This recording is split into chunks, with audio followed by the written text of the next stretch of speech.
México es de 2.2 a 9.8 casos por cada 1000 nacidos vivos.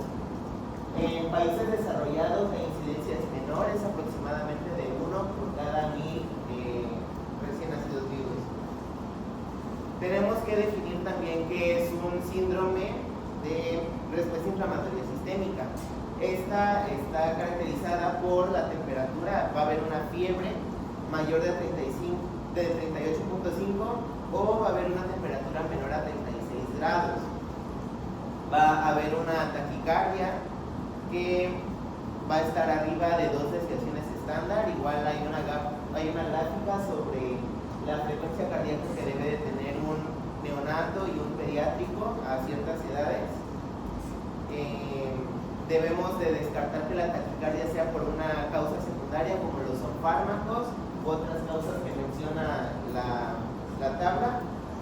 Puede haber una elevación de la frecuencia respiratoria igual mayor a 2 desviaciones estándar y una cuenta leucocitaria elevada o disminuida para la edad, que pues lógicamente también tenemos que descartar que no haya quimioterapia, o más de 10% de neutrófilos inmaduros. En recién nacidos va a haber una alteración en la cuenta leucocitaria y en la temperatura.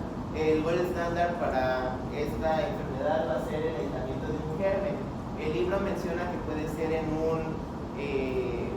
fluidos que normalmente deberían ser estériles, como sangre o líquido cefalorraquídeo, pero hay bibliografías que dicen que debemos usar la punción lumbar y hacer el estudio de líquido cefalorraquídeo, pues se prefiere al hemocultivo, que en el hemocultivo aproximadamente un 70-80% va a salir positivo. La clínica se va a manifestar por diferentes signos y síntomas.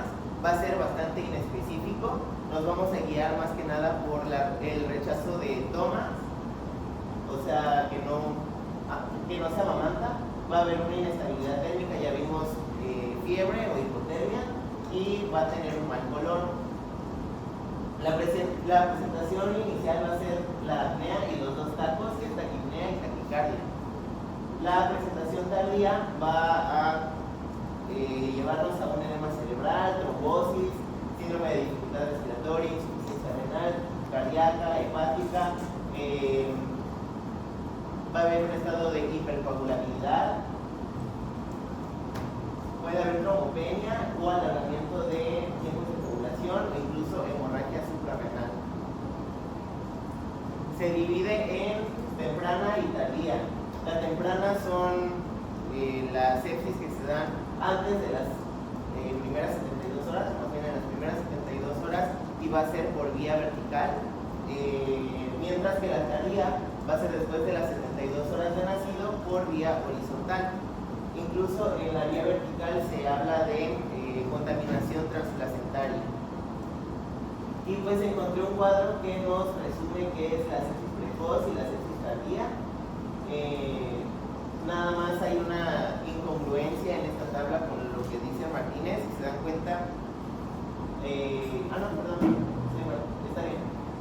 En lo de los tiempos de aparición, estos son los agentes causales más comunes por clasificación, por lo tanto debemos de buscar intencionadamente estos agentes. Igual el tratamiento, pero eso lo veremos posteriormente.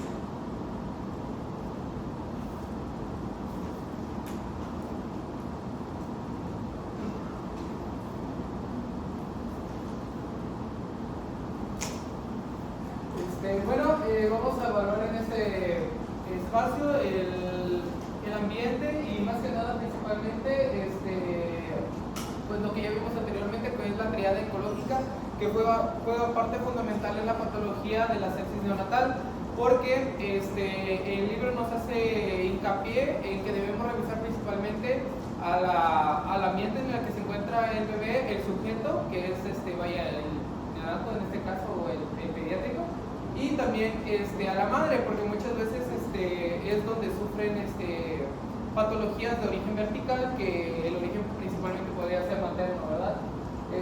Tomamos en cuenta pues el huésped, que es el niño, el ambiente y el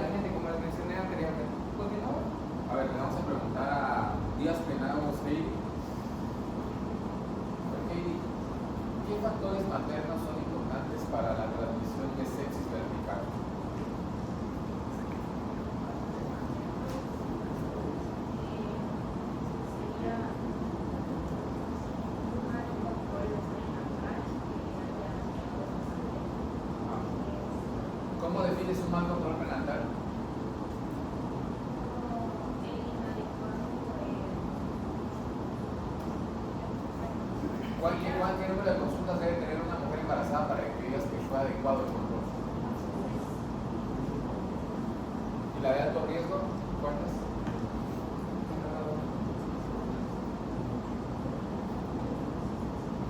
Bueno, fuentes, Paz, Manuel Alejandro. Alejandro. Factores maternos para sepsis. Infecciones. ¿Algo más?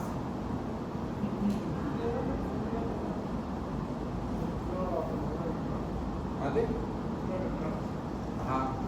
De cuanto a ruptura de membranas en general, ¿cómo se define? ¿Qué es la ruptura de membranas? Ajá, ¿cómo se define eso?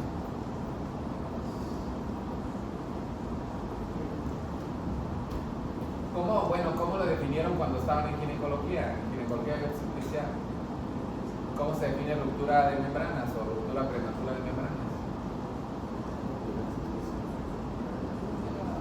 Porque a todas las mamás pues se les van a romper las membranas, ¿no? Pero lo que difiere o la importancia son los tiempos o la situación. ¿Antes del parto? Chécalo bien, a ver. ¿Antes del parto? ¿Cómo? No, la ruptura ya es presencia de líquido, pues de líquido amniótico. Es antes de la 37 semanas. Entonces, ruptura prematura para una definición de ginecología es una ruptura de membranas antes de las 37 semanas o algunos libros la definen también como ruptura sin trabajo de parto. Por eso dice antes del trabajo de parto, sí, pero es que no tenga trabajo de parto. Porque antes del parto, pues la mayoría se va a romper antes del parto, bueno, todas pues, van a romper antes del parto. Ahora, para pediatría o para hablar de sepsis, lo que a nosotros nos interesa el tiempo en el que se rompió, cuántas horas lleva rota esta membrana. Entonces, el mayor riesgo es que tenga más de 18 horas de ruptura de membranas, porque al tener más de ese tiempo está expuesto a una transmisión vertical. Recuerden que cuando hablan sus compañeros de transmisión vertical es lo que la mamá le puede transmitir, ya sea por vía vaginal y su compañera decía infecciones. ¿Cuáles? Cérvico-vaginitis, infección de vías urinarias, esas que pueden ser ascendentes. Y la otra forma es la transplacentaria. Pero a nosotros lo que nos interesa es que no llegue a tener más de 18 horas de ruptura. O sea, eso quiere decir que si un bebé de 35 semanas tiene ruptura de membranas prematura, pues o antes de tiempo, bueno, ok, tenemos que operar o hacer cesárea antes de que lleguen las 18 semanas. ¿Qué otro factor materno? ¿Qué es la coriamnionitis? Cuando tú dices, esa mamá tiene coriamnionitis, y ese es un factor para que el bebé tenga sepsis, pero ¿cómo saber si esa mamá tiene eso? Supongo que eso a través de criterios clínicos como la fiebre. Fiebre materna, Baja fiebre. leucocitosis materna, cavidad hipertérmica y líquido amniótico fétido, ¿no? Pero realmente cuando nosotros estamos ya en la vía clínica, pues obviamente como estamos empezando, pues todo líquido nos huele fétido. Entonces no es un parámetro solo tomar que el líquido está fétido que la cavidad hipertérmica. Tendríamos que tener leucocitosis materna y tener que tener también el antecedente. Uno de los más importantes es fiebre materna. Así que toda mamá que tenga fiebre materna, pues hay que investigar la causa para ver la asociación que puede tener con la sepsis. Y la sepsis de origen, la sepsis tardía, ¿cómo se adquiere, doctora? ¿Sí? ¿Cómo crees que sea la vía ahí?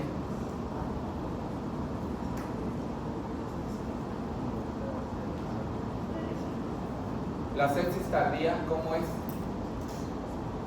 ¿O cuáles son los factores que tú deberías de vigilar? Ajá. ¿Pero cómo? Haz de cuenta que te llega un niño a tu centro de salud que tiene 4 días de vida y te llega con fiebre. ¿Qué le preguntarías a la mamá? 4 días con fiebre. O sea, que llega al 4º día y te dice la mamá, mi hijo se lo traigo porque tiene fiebre. ¿Qué pregunta le harías tú para saber si es temprano o tardía?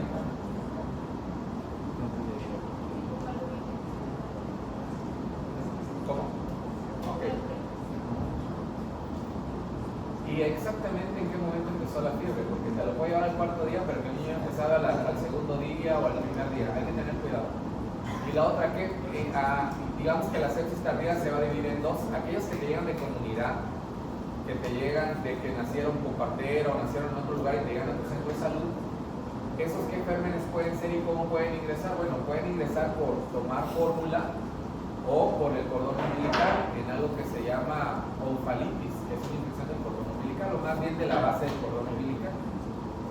Y los que están hospitalizados, por ejemplo, un gran porcentaje de niños se hospitalizan no porque estén infectados. Por ejemplo, un prematuro de 28 semanas lo ingresamos a cuneros porque no puede respirar, tiene dificultad, lo intubamos, le ponemos un catéter.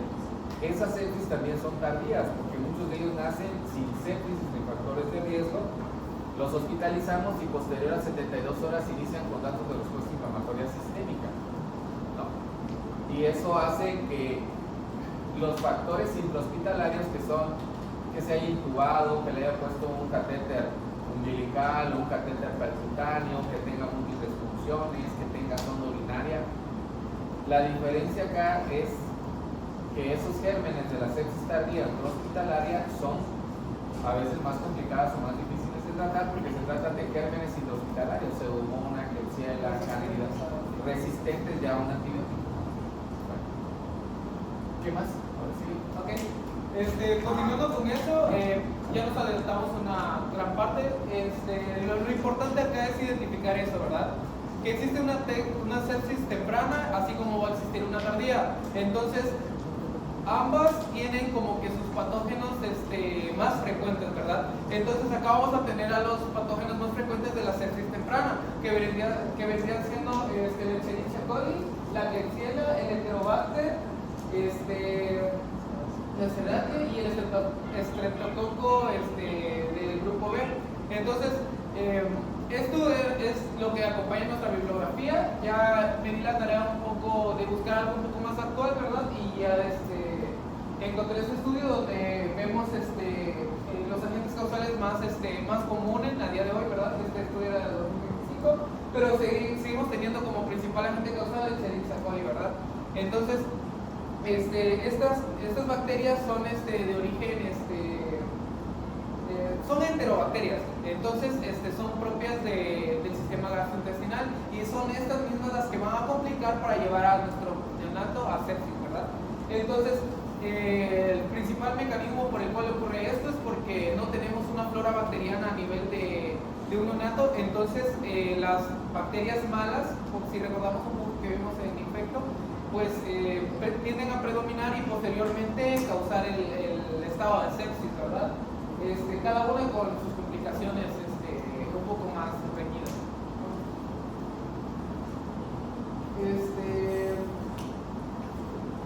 Bueno, ahora vamos con las de inicio tardío. Los agentes causales de la sepsis de origen tardío, pues es principalmente el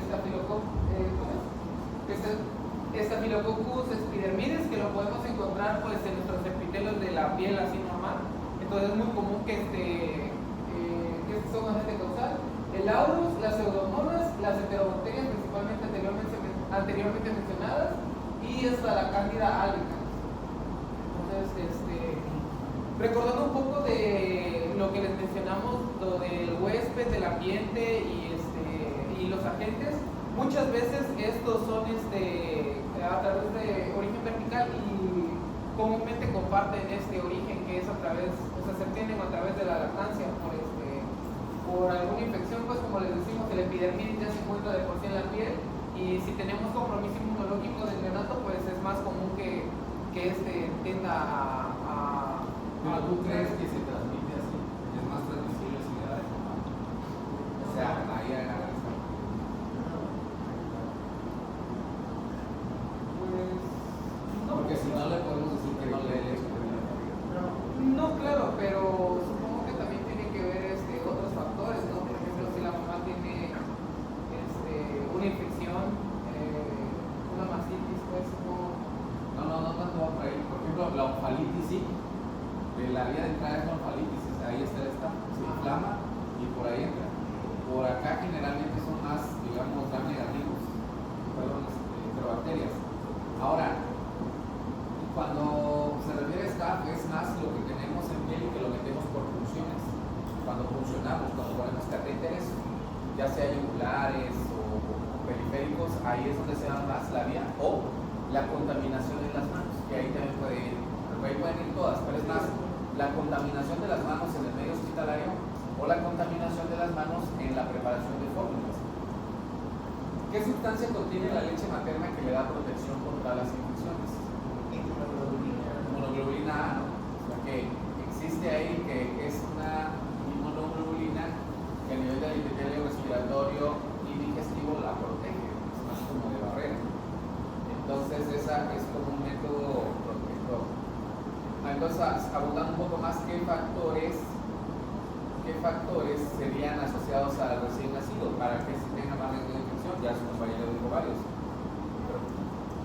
La prematurez, el que tenga propiamente, por ejemplo, no sé, un mielo meningocele, que sea una vía de entrada, un mielo meningocele roto, que tenga algo que platicamos en las clases, que sea prematuro, pero que aparte de ser prematuro o de término tenga peso bajo para edad gestacional.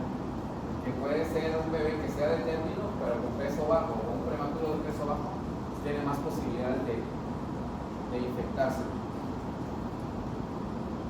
También la bibliografía mencionaba que el riesgo aumentaba cuando el neonato presentaba asfixia perinatal y que también tenía mayor probabilidad si predominaba en el sexo masculino. Más en los varones, y aquí hay algo interesante que en algunos artículos se menciona, que nosotros lo hemos visto en forma experimental, en que si tengo un niño que está asfixiado más sepsis, su pronóstico de sobrevida es peor, juntas dos entidades, pero hay muchos pacientes que la misma sepsis, por estar en un estado primero proinflamatorio, les genera alteraciones inmunitarias y tienen más riesgo de ser infectados. Y en cuanto al sexo, pues desafortunadamente en la mayoría de las enfermedades de menores de 5 años, el sexo más afectado es el masculino. Generalmente es más el masculino en casi todas las patologías, el masculino. La utilización de fórmulas, como ya se dijo, y bueno, en algunos momentos también las condiciones de vivienda, ¿no? Las condiciones de casa o las condiciones hospitalarias. Sí, la higiene de las manos, y aquí en las sepsis hospitalarias, las resistencias bacterianas. Por ejemplo, si yo tengo un hospital, por ejemplo, en el hospital regional, nosotros tenemos resistencia a Klebsiella, tenemos una Klebsiella resistente. Entonces, cuando nosotros ponemos un catéter, hospitalizamos un niño, pues el riesgo de que ese niño no llegue a una infección y se infecte es mayor. Entonces, hay factores así del huésped muy importantes. Y bueno, lo otro es que tuviera una inmunodeficiencia primaria o una inmunodeficiencia secundaria. Realmente esto, aunque pareciera ser muy sencillo, al nada más comentarlo, es muy difícil llegar a diagnósticos por el protocolo muy prolongado. Lo único que sí tenemos nosotros como de antecedente, factor importante, por ejemplo, son los hijos de madres con polio positivo que tienen VIH. Ese directamente es un factor para que éste tenga más riesgo de infectarse. Aunque el niño, el recién nacido, yo no puedo decir si tiene SIDA hasta que cumpla 18 meses. Yo lo único que puedo decir hasta antes de ese tiempo es que es hijo de una mamá polio positivo. Lo considero en profilaxis retroviral. Excepto que ella tenga clínica, le damos el plan terapéutico. ¿Qué más? ¿Continuamos? Bueno, entonces debemos entender también de que muchas veces los agentes no son solamente bacterianos, también tenemos agentes virales que van a influir en la patogenia de algún tipo de sepsis, directamente o indirectamente. Principalmente, pues, me imagino que ha de ser indirecto, o sea, que tenga ya una infección agregada bacteriana y que aparte tenga una infección establecida de origen bacteriano y que a esta se le agregue una infección de origen viral. Sin embargo, las dos, acá puede ser que el niño tenga sepsis por citomegalovirus o por toxoplasma. O sea, aquí en el neonato, a diferencia de edades más grandes, donde generalmente inicia un proceso viral, de un cuadro viral respiratorio, un sincitial, una laringotraqueitis y después se agrega una bacteria, aquí en el neonato, per se, un virus o un toxoplasma lo puede llevar al choque séptico, a la sepsis al choque séptico. Por eso en este grupo de edad no solo pensamos en bacterias, pensamos en que puede estar asociado a micoplasma, a virus de VIH, a citomegalovirus, a Coxsackie, adenovirus, a herpes, a todo el complejo torcho. O sea, sí puede tener un niño una sepsis por estos microorganismos no bacterianos, más bien parasitarios y virales. Sí puede generar una sepsis. perfecto. Entonces, la bibliografía nos marca que los principales agentes causales asociados van a ser el adenovirus, el enterovirus, el virus Coxsackie, el herpes, que ya sabemos que el herpes se complica muy feo. Si eso pasa en un adulto, no me quiero imaginar que es en un neonato o un bebé. Entonces, tener cuidado con eso. También tenemos VIH, como clásico, ¿verdad? Es lo que todos nos imaginábamos. Y las toxoplasmosis también. Entonces, tenemos que también pensar en tener a un amplio espectro de todo lo que podría estar causando esta sepsis, pues para darle el mejor seguimiento. Ya sabemos que acá no tenemos, a diferencia de las bacterias, antibióticos para tratarlo, pero normalmente pues es con tratamiento sintomático, ¿verdad? Entonces, era el orden que seguía la bibliografía, pero bueno, esto nos explica un poco del sistema inmune que tiene nuestro huésped, ¿verdad? El huésped, nuestro bebé. Entonces, la bibliografía reporta que el principal problema para que un neonato tenga deficiencia inmunológica va a ser la prematurez. ¿Por qué? Porque un bebé prematuro tiene mayor complicación para generar inmunoglobulinas, tanto la A como la G. Entonces, principalmente, ellos van a ser los afectados de las infecciones oportunistas, ¿verdad? Que se encuentran en nuestro ambiente. Ahora imagínense que tenemos un prematuro pues la mamá tiene bajos recursos y así, y ahí lo llevan a vivir a ese ambiente. ¿A cuántos agentes no va a estar expuesto y qué probabilidad vamos a tener para que él se enferme? Va a ser bastante alta, ¿verdad? Entonces, acá nos marca que los pacientes neonatos que están a término tienen una increíble capacidad para defenderse de las infecciones, tanto de muchos orígenes, ¿no? Entonces, tomar en cuenta eso, la prematurez, ¿verdad? Y los seguimientos de la higiene. Entonces, principalmente es esto, ¿no? Sí, es lo que explica. Bueno, ya a nivel del huésped, no solo vamos a tener deficiencia de las inmunoglobulinas, sino también una ayuda muy importante de parte del sistema inmunológico que vendría siendo la cascada de complemento. Como ya sabemos, la cascada de complemento es una serie de pasos que siguen proteínas a nivel sanguíneo para eliminar o ayudar más que nada ya a los leucos a contrarrestar una infección, ¿verdad? Entonces, los pacientitos que vamos a tener con prematurez vamos a tener deficiencia de los complejos C5 y C9, que como recordamos, C9 es una de las cadenas, no la principal, pero ya una de las que continúa, ¿no? Y C9, pues sí, esa sí es bastante importante, porque si recordamos un poco de Inmuno, era la encargada de crear pues perforar más que nada la membrana de las bacterias para pues para sacarles del citoplasma y de esta manera eliminarla, ¿no? Entonces, si no lo tenemos, ya tenemos tenemos el ambiente perfecto para que nuestro neonato caiga en una infección y posteriormente se nos complica una sepsis, que tenga todo ese tipo de compromiso inmunológico, ¿verdad?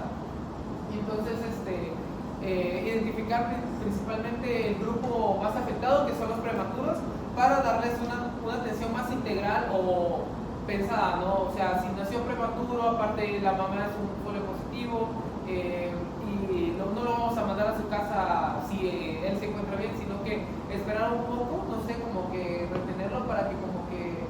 ¿Cuánto tiempo podemos retener un bebé? ¿Cuánto tiempo debemos de tener un bebé cuando nace por parto? 24 horas, y cuando nace por cesárea 48. Pero si está bien el peso, talla y no tiene problemas de oxigenación ni de alimentación, se puede ir a casa. El criterio es que tenga más de 1800 gramos y que generalmente tenga más de 34 semanas. Entonces, se pudiera ir. Acá, algo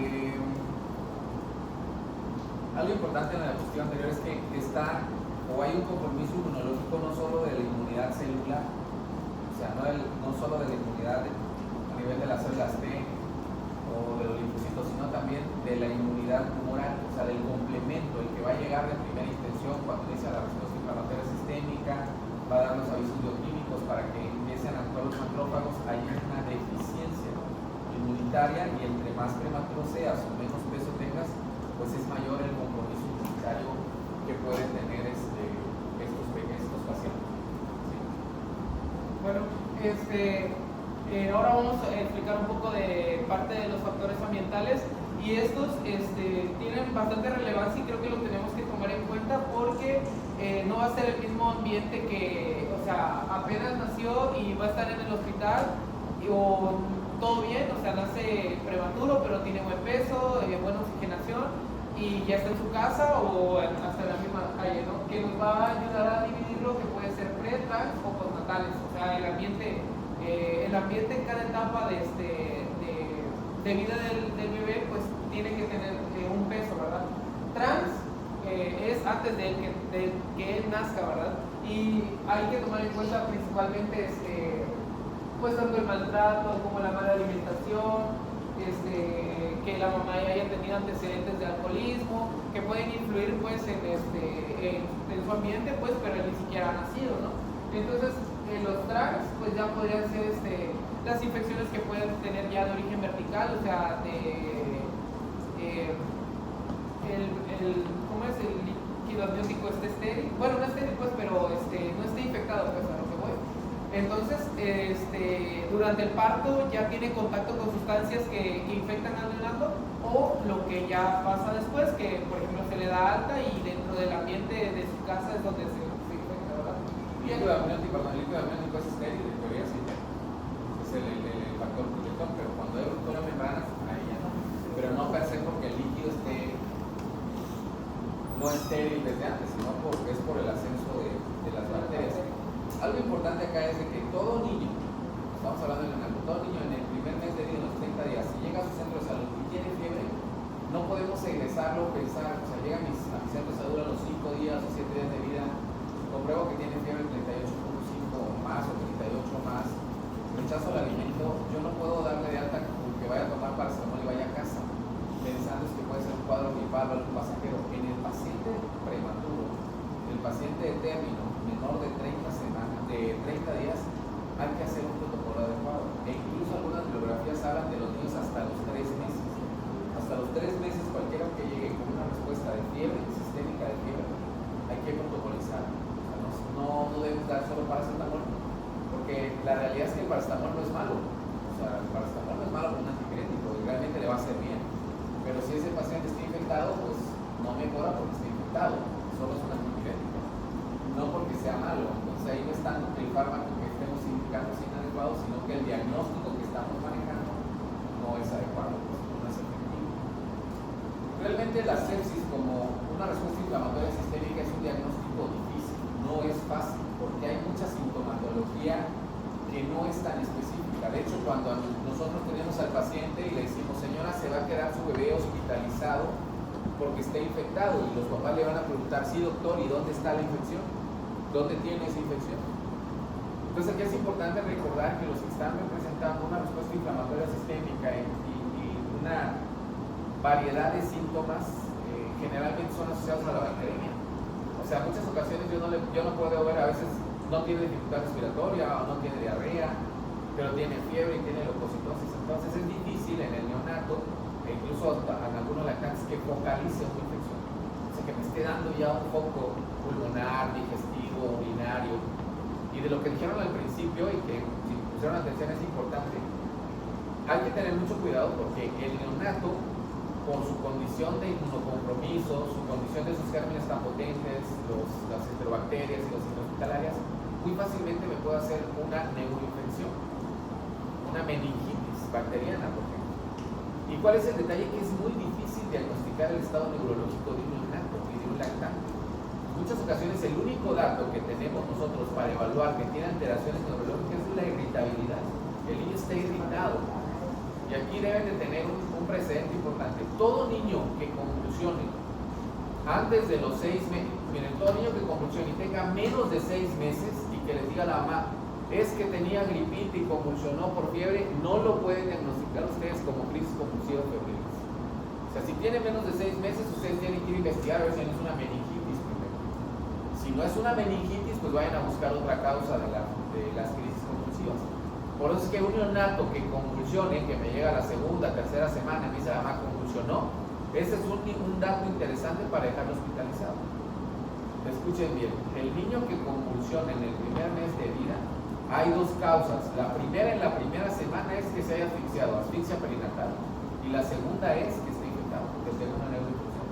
Y como dijo su compañero al principio, hay dos bibliografías o dos escuelas o líneas. Nos dicen que todo niño que tenga sepsis y que yo esté tratando o voy a iniciar el tratamiento, que yo le haga una punción lumbar para hacerle un cultivo de líquido cefalorraquídeo. Ya ustedes cuando vayan al internado pues se van a preguntar por qué eso dice la bibliografía y aquí en el Istech, en el Rafael Pascasio o en el Gilberto, ¿por qué no se lo hacen?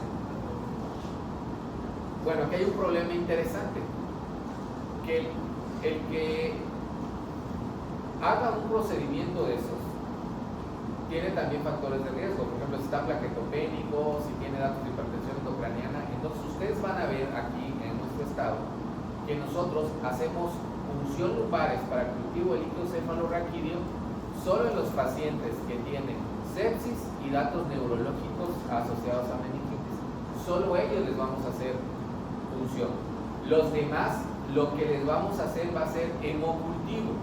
Pero ahí hay que poner un signo de interrogación importante, porque el hemocultivo, su aislamiento es muy bajo de la bacteria. O sea, yo puedo hacer 100 hemocultivos y solo aíslo 30 niños.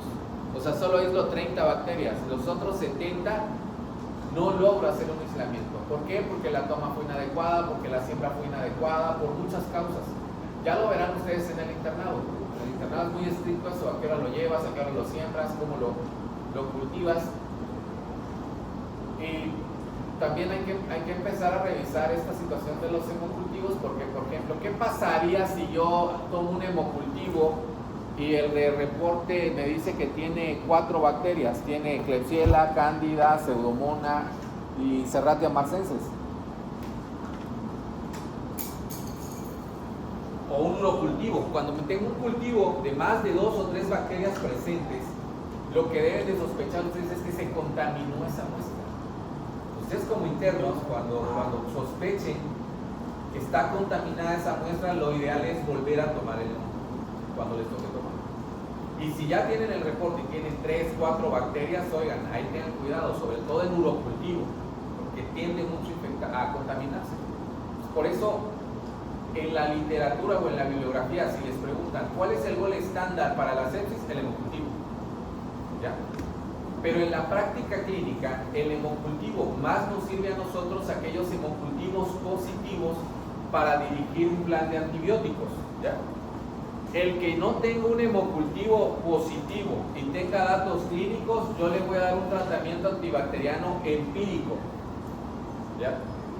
Pero una vez que me entreguen a mí el reporte del hemocultivo y me dicen, tú le pusiste ampicilina micacina y sucede que esta bacteria o Klebsiella o E. coli es resistente a ampiamica y es sensible a cefotaxima banco, entonces me cambio a banco. La utilidad que ustedes van a ver en el estado en Chiapas es más para conducción de plan terapéutico, no tanto diagnóstico. Entonces van a ver que los adultos, o si ya lo vieron, en diferentes edades, nosotros damos tratamientos en el área clínica, igual en las quirúrgicas, por clínica. O sea, si tiene respuesta inflamatoria sistémica, cumple con ciertos criterios, le pongo antibióticos, y esos antibióticos se llaman empíricos, tratamientos empíricos. Una vez que tengo ya el crecimiento de la bacteria, ya decido, no sé si alguien revisó, leyó el Martínez y Martínez, porque hay una división interesante y muy importante, porque también uno de los factores que tengamos más sepsis neonatales y más choques sépticos en pediatría es el uso y abuso de antibióticos. Se juntan dos cosas, que es el difícil diagnóstico y el uso y abuso de antibióticos. Bueno, entonces el niño que yo ya tengo con sepsis, que sospecho de sepsis, se va a dividir en 3 grupos. El niño que tiene sepsis confirmada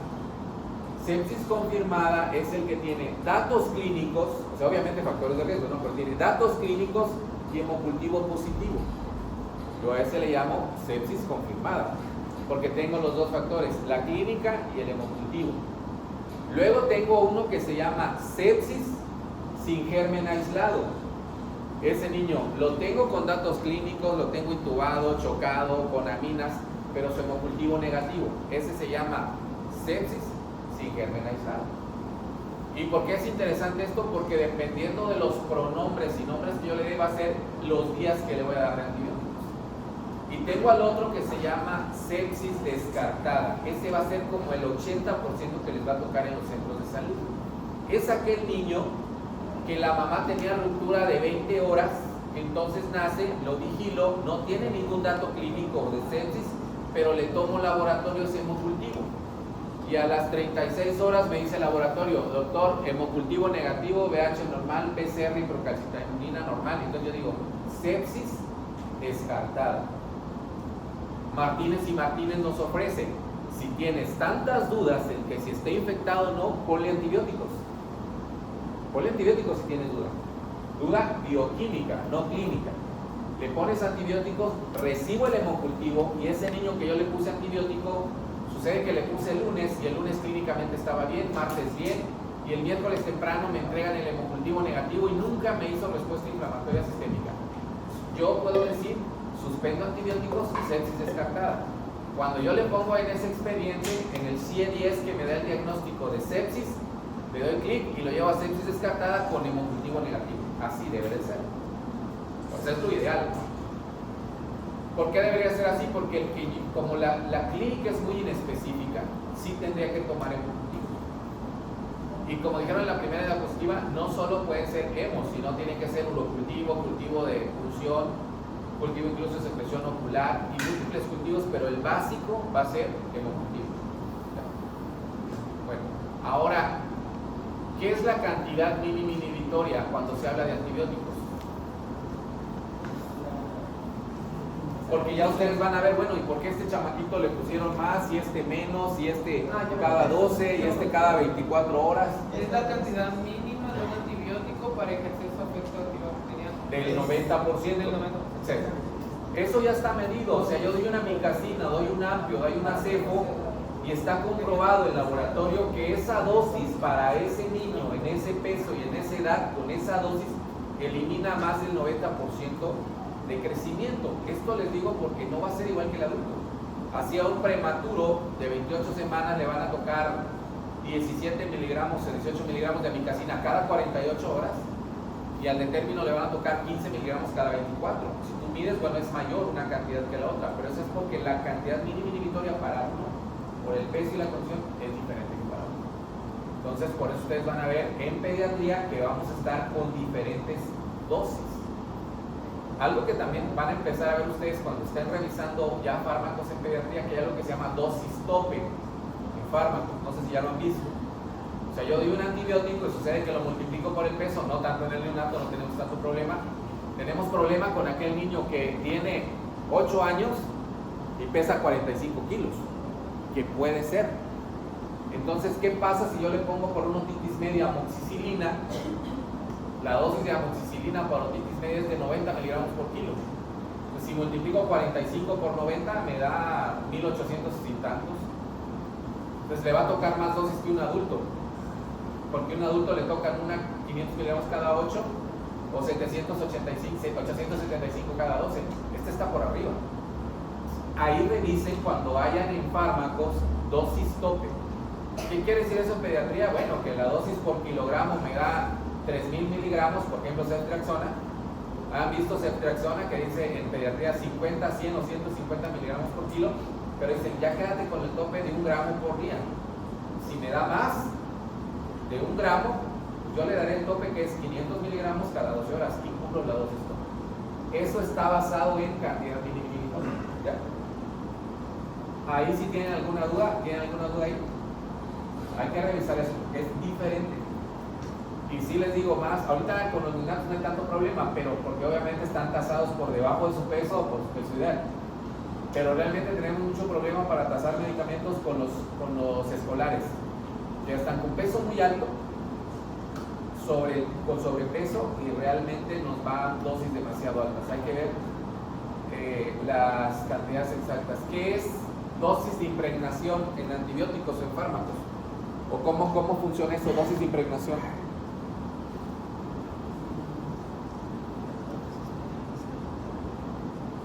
Entonces les digo, dosis de impregnación y dosis de mantenimiento, ¿cuál sería la diferencia? La de impregnación es para iniciar tratamiento Ajá, pero farmacológicamente en la sangre, ¿qué es lo que quieres? Que Porque son dosis diferentes. que tenga una curva que todavía alcance el porcentaje farmacológico. Pues cuando ya pasen indicaciones, ustedes en pediatría van a ver que dice dosis de impregnación de fenitoína, primera dosis 20 miligramos por kilo, dosis única. Y cuando tú lees la dosis de mantenimiento es 7 miligramos por kilo en 24 horas. Te estoy dando 3 veces la dosis de mantenimiento, pero si hay fármacos en pediatría que necesito mucha impregnación, necesito llegar al nivel óptimo de vida media rápido. Van a ver que hay dosis de impregnación, es una dosis siempre más alta. Y cuando ya hay la indicación o cuando estén en su internado, en su servicio, diga dosis de mantenimiento, piensen ustedes que es una dosis menor a la que pusimos de primera dosis. ¿Ya? Esos factores los van a ir viendo ya cuando trabajen en la vía clínica. ¿Qué han visto ahorita últimamente ustedes en antibióticos? El acortamiento de los días de antibióticos. Cuando ustedes eran pequeños nos íbamos a 14 días, sabíamos que se iban a 21. Esto de sepsis tiene que ver con los hallazgos y la clínica. Si yo tengo un niño que tiene sepsis con germen aislado, o sea, tiene clínica y tiene una bacteria en el hemocultivo, son 14 días. Si tengo un niño con sepsis y germen aislado, son 10 días. Si descarto la sepsis en 3 días o 2 días, le quito antibióticos y ya no cumplo el esquema. Y si tiene una neuroinfección, si está infectado el cerebro, entonces me voy hasta 21 días. Puedo darle 21 días de antibiótico. Y para el cerebro hay algo que se llama, no sé si lo han escuchado en otras edades, pero aquí se utiliza mucho algo que se llama dosis meningia. ¿Qué es la dosis meningia? Puede ser la misma banco, pero a dosis mayor, o puede ser la misma micacina a dosis mayor. ¿Qué es lo que quieren cuando dicen dosis meningia? Que cruce la barrera hematoencefálica. Entonces puede ser el mismo antibiótico a una dosis mayor para que atraviese. Eso también es importante que lo comentemos. Bueno, ¿sí? Bueno, dentro de las consideraciones prenatales que debemos tener es que la mamá no haya caído en infecciones de hepatitis y candidiasis. Bueno, las más comunes son esas, ¿no? Hepatitis E y la candidiasis, que nos pueden traer complicaciones pues para el bebé, principalmente. Eres lo único que menciona, la verdad, no es de gran problema. Y bueno, también parte de lo que les comentaba anteriormente, que pues gracias a Doc ya quedó un poco claro, más que nada son los panoceles, ese tipo de patologías que tienen heridas abiertas las cuales se transmiten, pero también tenemos que considerar que in útero el bebé tiene aportación inmunológica de la madre. Entonces, gran parte de los gérmenes a los que ella ya tiene inmunoglobulinas preparadas va a ser aprovechadas por el donato, ¿verdad? Por la vía transplacentaria. Y principalmente lo que nos menciona es que puede tener un poco de ayuda contra el micoplasma, el uroplasma y la clamidia, que son ¿Y el resto? Sí, no, sí, les pido. Ya van a empezar su examen, ¿no? Las cosas. Sí. No se pongan nerviosos. Y bueno, continuamos con el Si no, se las van a aplicar.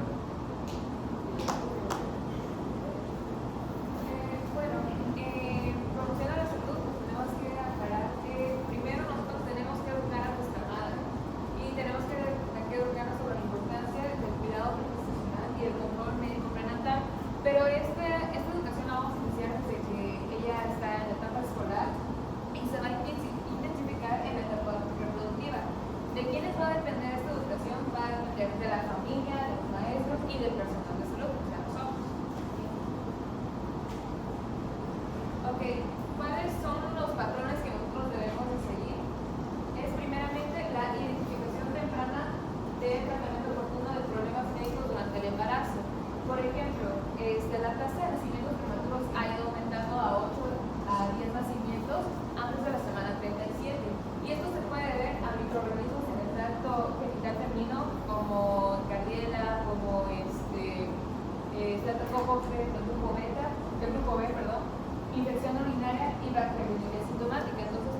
de las membranas mucosas.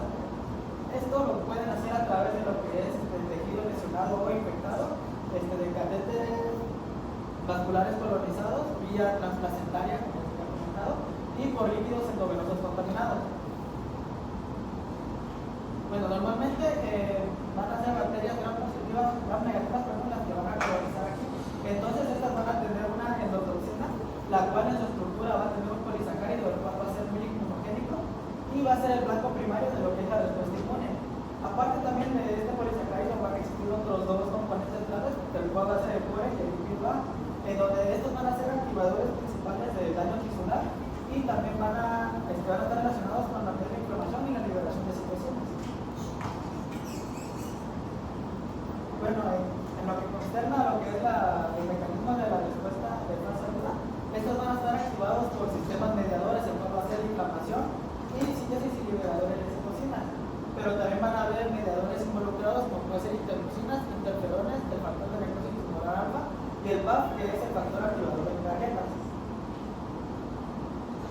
Ahora pasamos a lo que es la etapa clínica. Aquí se va a centrar más en los factores que van a influir en lo que es la sintomatología del paciente neonatal, en el cual va a ser la edad gestacional, el tiempo de inicio, como ya hemos comentado, que puede ser temprano o tardío, los sitios anatómicos afectados, una enfermedad subyacente que ya está, y los factores de virulencia del agente causante.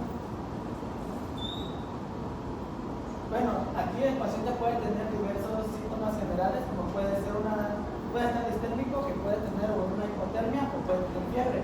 Va a tener hipoactividad, somnolencia o irritabilidad, y también va a presentar taquicardia y taquipnea, y va a presentar lo que es una disminución en la ingesta de alimentos.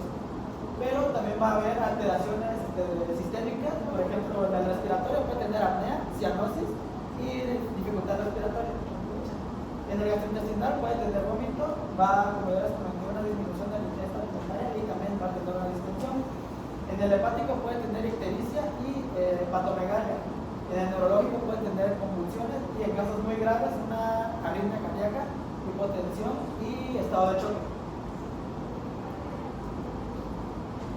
Bueno, para hacer el diagnóstico, pues el diagnóstico definitivo va a depender del aislamiento de la bacteria patógena de una zona estéril del bebé. Bueno, la relación de la sepsis con la bacteriemia, la recuperación del germen a partir de motivos se considera un factor sine qua non para el diagnóstico, es decir, si no está el patógeno no puede ser sepsis neonatal. Los estudios de la Regresa.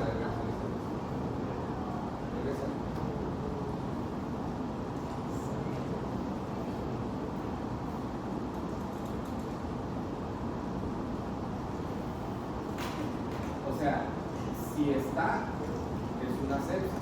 Si no está, el germen puede ser una sepsis y germen aislado. Lo ideal es que aisláramos a todos, pero no siempre vamos a estar aislados. Es clínica sería lo ideal.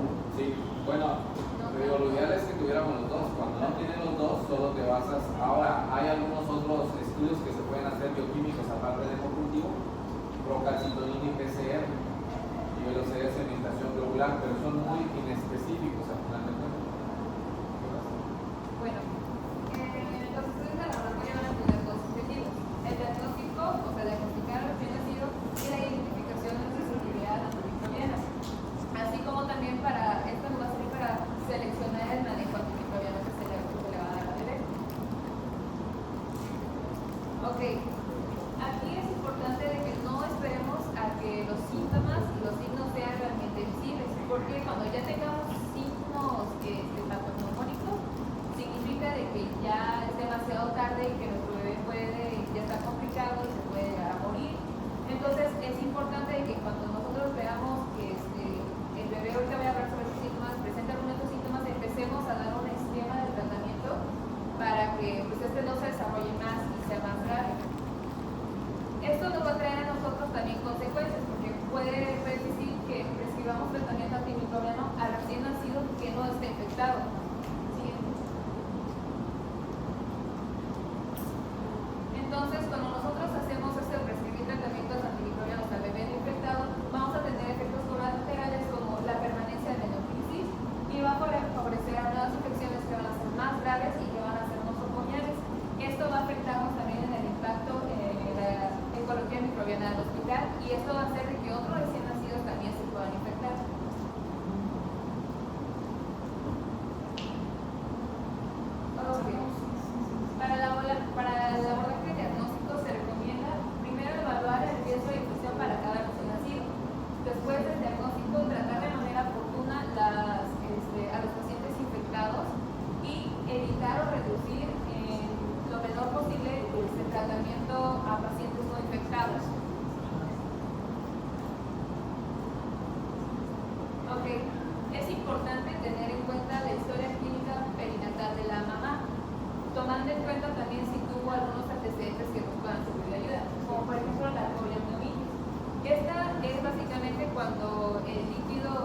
pero no lo es todo.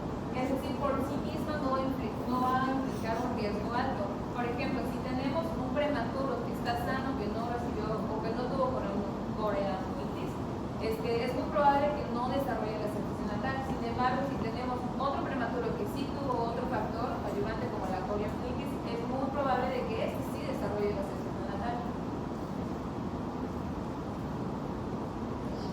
La colonización materna por estreptococos del grupo B también como factor único para que no dé sepsis neonatal va a ser menor al 1%, pero se va a potenciar 10 veces más cuando va a contar con ruptura prematura membrana, fiebre materna o prematurez. Ahí nada más rápido, ¿qué es lo que se hace? ¿Por qué los americanos tienen mejor estadística? Toda la mamá que no lleva control prenatal, que llega al centro de salud, le toman un cultivo de secreción vaginal. Cuando la van a revisar, le toman un cultivo, mandan a hacer y entonces ellos están aislando más estrés del tipo B. No quiere decir que nosotros en México no tengamos, lo que pasa es que tenemos menos aislamiento. Por eso E. coli se va muchísimo más alta que el grupo B, porque no tenemos el protocolo de aislamiento, que sería hacer un cultivo de secreción vaginal a toda mamá que no llevó control frontal o que ya con datos de infección vaginal. Bueno, en los criterios clínicos de laboratorio, el examen clínico que se puede, pues, es la piedra angular del proceso diagnóstico. Cualquier signo de los que están acá debe de abordarse con profundidad para buscar si el bebé no tiene sepsis neonatal. Pues entre ellos vamos a encontrar histeria, fiebre o hipotermia, taquicardia, bradicardia, taquipnea, dificultad respiratoria, letargia, presencia de residuo gástrico, distensión abdominal, vómitos, apnea, retraso de más de 3 segundos en la llenado maxilar, desaturación y crisis de convulsiones. Los estudios de laboratorio convencionales que podemos utilizar y que lo menciona la bibliografía y como bien la doctora había mencionado es el hemocultivo. Esta se va a necesitar una muestra venosa o arterial. El volumen mínimo que podemos utilizar va a ser de 0.5 mililitros, donde podemos identificar con esta E. coli, pero la preferible va a ser de 2 mililitros. El 98% de los cultivos se identifican a más tardar a las 72 horas de haber sido inoculados. Es decir, si tu hemocultivo pasado esas 72 horas no es positivo, podemos descartar que se trata de una sepsis si el bebé es asintomático. Pero si empezamos a ver de que nuestro bebé tiene algunos de los síntomas anteriores, no podemos descartarlo. Siguiente. Y a ese bebé se le considera sintomático. El cultivo de líquido cefalorraquídeo, pues como el doctor le mencionaba, esta subjetividad es controvertida, ya que las meningitis comprobadas en el cultivo son del 0.25 de 100.000 recién nacidos, y solo el 13% de los recién nacidos van a contar con sepsis neonatal y van a tener meningitis. Por lo tanto, muchos autores recomiendan realmente no hacerlo a menos de que el bebé ya tenga datos de meningitis. Sí, perdón, ahí nada más porque recuerda que la primera diapositiva decía que a todos y que era el más recomendado. Algunos de los lo manejan así, dicen, tú no escales en el hemocultivo, hazle el cultivo líquido. Pero si el hemocultivo lo dedican un 30%, este está muchísimo más bajo que un 0.25. Entonces es muy bajo, sobre todo para el riesgo. Y la otra es que realmente no cambiamos el esquema de antibióticos, como les decía. Sigue siendo el mismo antibiótico, solo que si yo veo datos meningios, aunque no tenga la función, le elevo la dosis. O sea, no va a haber un cambio radical. Y ya cuando me den el cultivo, por ejemplo, si me dan el hemocultivo y me dice que tiene, no sé, pseudomonas, con ese hemocultivo que está en sangre yo voy a cambiar el antibiótico. No necesariamente necesito tener el hemocultivo. Si se puede y tiene datos neurológicos, adelante, pero no es una obligación. Ok, otro examen o estudio de laboratorio, pues vamos a tener el cultivo aspirado traqueal, pero este es un complemento, es un coadyuvante, porque se considera, bueno, en su estudio se contaron a 320 recién nacidos y solamente con el cultivo de aspirado traqueal descubrieron que 25 de ellos contaban con sepsis. Entonces se menciona que este es coadyuvante. Esta se va a hacer tras una muestra obtenida máximo 2 horas después de haber sido intubado recién nacido. Siguiente.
un reactante de fase aguda inflamatorio. Por cualquier factor que esté inflamado o el huésped se va a elevar.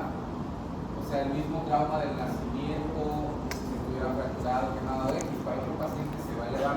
Entonces tiene la PCR alta sensibilidad, pero poca especificidad.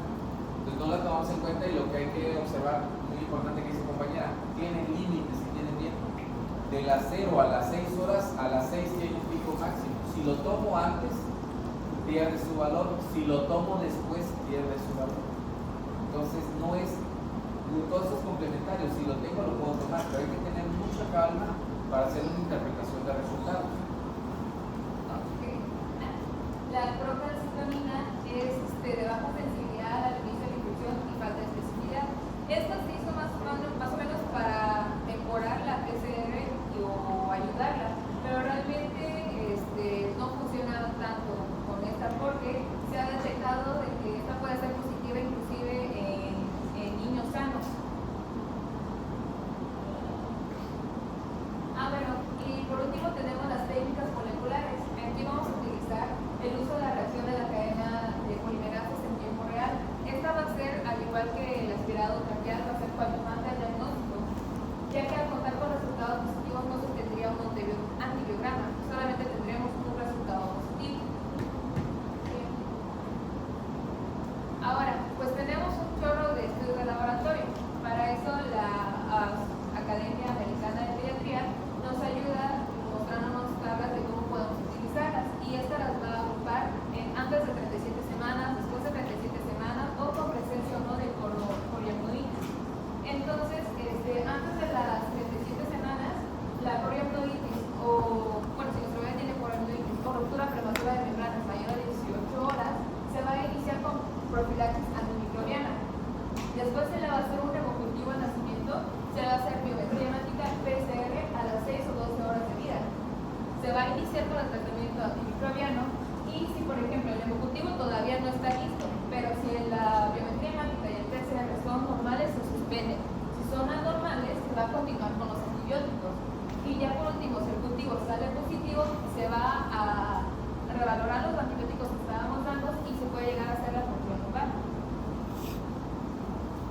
En el caso de que sea mayor de 37 semanas, pero haya presencia de coriamnoides, lo mismo, se le va a hacer el hemocultivo al nacimiento, biometría hemática, PCR a las 6-12 horas de vida, se va a iniciar el tratamiento antimicrobiano. Si el hemocultivo va a estar negativo, biometría hemática y PCR son normales, se suspende el tratamiento. Si son anormales, se va a continuar con los antibióticos y cuando si el hemocultivo sale positivo, se cambia la valoración con los antibióticos. Estudien lo que esta gráfica viene en el Martínez y Martínez, ¿vale? O sea que hay dos guías, uno para el prematuro, que como ya se estuvo diciendo, tiene más factor de riesgo por ser prematuro, pero también se dijo, o sea, no solo por ser prematuro se va a infectar, hay otros factores que aquí le agregan prematuro y ruptura y prematuro y coriamnoides, y eso lo lleva a que lo tiene, le inicias antibióticos, recaba resultados y con eso te das cuenta, si sigues porque sale positivo con datos de leucocitosis o leucopenia y te esperas al hemocultivo para dirigir tratamiento. Si te salen negativos, puedes suspender. Y se quedaría entonces lo que les decía hace rato, sepsis descartada, todo negativo y el niño clínicamente bien. Y si yo compruebo que el hemocultivo es positivo, sepsis confirmada y 10 a 14 días de antibióticos. Leucocitosis, para que diga que tiene leucocitosis, a diferencia del adulto, yo necesito en el recién nacido 34,000 leucos o más. Entonces es una leucocitosis muy importante, muy alta. Leucocitosis en el neonato son 35,000 leucos o más, y yo encuentro 15,000, 20,000, que para el adulto es mucho, para el neonato es nada. Y leucopenia, para el paciente neonato necesito menos de 6,000 leucos, y algunas biografías dicen menos de 5,000. Plaquetas. Las plaquetas hay que tenerlas muy con calma. En algunos pacientes tienen plaquetopenia, automáticamente dice sepsis. Aquí, aunque se va a ver afectada esa línea celular, tenemos que revisar y verificar los demás estudios. No es per se plaquetopenia igual a sepsis, porque en el neonato hay muchas causas que nos generan plaquetopenia. De hecho, si recuerdan gineco, hay incluso una plaquetopenia materna transitoria. Y a veces otra enfermedad le causa plaquetopenia, la preeclampsia, se La plaquetopenia per se no me habla de nada. Pudiera investigarla, pero no me habla per se de infección. Ya terminamos. Y bueno, la última guía es nada más esto mismo, nada más que tome en cuenta nada más la ruptura prematura de membranas. Ahora, el tratamiento oportuno. Vamos a tener un uso juicioso de los antimicrobianos. Un uso apropiado de los antimicrobianos para, según la aparición de los microorganismos y evitar la multiresistencia. El esquema básico, el esquema inicial va a ser con ampicilina asociada con aminoglucósidos, en especial la gentamicina. ¿Por qué se escogen los aminoglucósidos? Por su farmacocinética y por su posofarmacia. Posofarmacia, algo así. Que básicamente consiste en de que mientras uno ataca y la bacteria parece que lo está débil, el otro se sigue manteniendo para seguir debilitando a las bacterias. Bueno, aquí, pues el doctor ya nos dijo más o menos unos días, pero nuestra literatura nos menciona que 4 días de manejo en caso de que no se hizo un germen en sangre y el bebé se mantenga sintomático. Vamos a seguir con el esquema 10 días en caso de confirmación de la bacteremia y vamos a continuar 21 días en caso de que ya haya presencia. Hay otros tratamientos que se intentaron buscar, por ejemplo, inmunoglobulina G intravenosa, anticuerpos monoclonales contra el estafilococo. Bueno, de todos estos no sirven. El único que funciona es la lactoferrina, que es una glucoproteína que se va a tomar en la leche materna. Y la lactoferrina es así, que obviamente ya la tenemos en la lactancia y que no la ponemos como externa. Y la que sí es fluconazol, pero solo en los menores de 1000 gramos. Fluconazol profiláctico en los menores de 1000 gramos, casi todos los prematuros. Esquema de sepsis temprana, ampicilina, amikacina o ampicilina genta, sepsis temprana. Sepsis tardía, me puedo ampliar y dejar un esquema de cefovancomicina, pero recuerden que realmente en sepsis tardía yo lo que tengo que es recuperar el hemocultivo para que con antibiograma, y eso lo dijeron y es importante, porque tenemos un problema cuando hacen internado. Tomamos el hemocultivo y si no le ponen ustedes, eso se los comento, si ustedes no le ponen, haz de cuenta que yo les digo en la indicación, tomar hemocultivo. Si ustedes solo le ponen hemocultivo, el de laboratorio solo les entrega un hemocultivo positivo de coli y no me corre antibiograma. ¿Por qué no le corre antibiograma? Porque le sale más caro. Porque para antibiograma tienen que ir probando antibióticos o dosis. Entonces, a mí de nada me sirva que me diga que tiene E. coli cuando ya sé que la más frecuente es E. coli. Cuando pidan hemocultivos ustedes en los hospitales públicos, pidan hemocultivo y antibiograma. Si no, no nos sirve de mucho. Y van a ver con los pacientes de urgencias o de terapia en el Filiberto Gómez Maza con neuroinfección, hacen un cultivo, les cuesta mucho hacerlo, procesarlo y nada más nos dice positivo. No nos habla de mucho. Hay que pedir antibiograma y el antibiograma es para dirigir. De todo, lactoferrina que está en la leche materna y fluconazol profiláctico en los menores de 1000 gramos. Probióticos, se ha dicho que sí, sirven. El problema es que no se ha encontrado la dosis exacta en el neonato y que se ha propuesto que se utilice más para enterocolitis que para otras infecciones. Todo lo demás no se ha comprobado. Pues sí. Ya, vámonos. Dios, ¿qué es? ¿Cuántos son los discípulos? Vamos porque ya quedan.